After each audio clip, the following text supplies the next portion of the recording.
Welcome to McPlum, simple solutions served daily. In this video, I will explain how to make BBQ mop sauce using an easy method.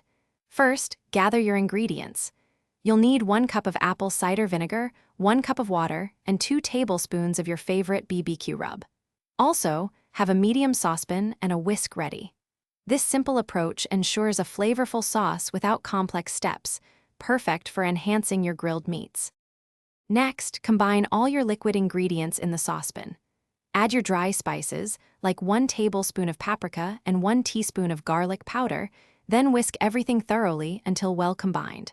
Place the saucepan over medium heat and bring the mixture to a gentle simmer. Let it simmer for about 10 minutes, allowing the flavors to meld beautifully. This step is crucial for developing a rich, aromatic sauce. Once your mop sauce is ready, it's time to apply it. During the last hour or 2 of cooking, generously brush the warm sauce onto your meat every 20 to 30 minutes. This keeps the meat moist and infuses it with incredible flavor.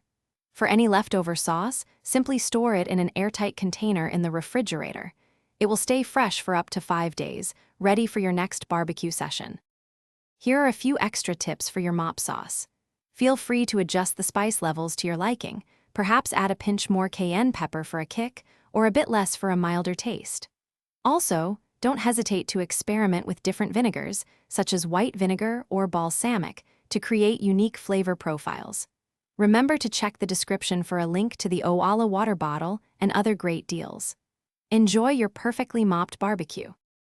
Thanks for watching, stay juicy, and subscribe.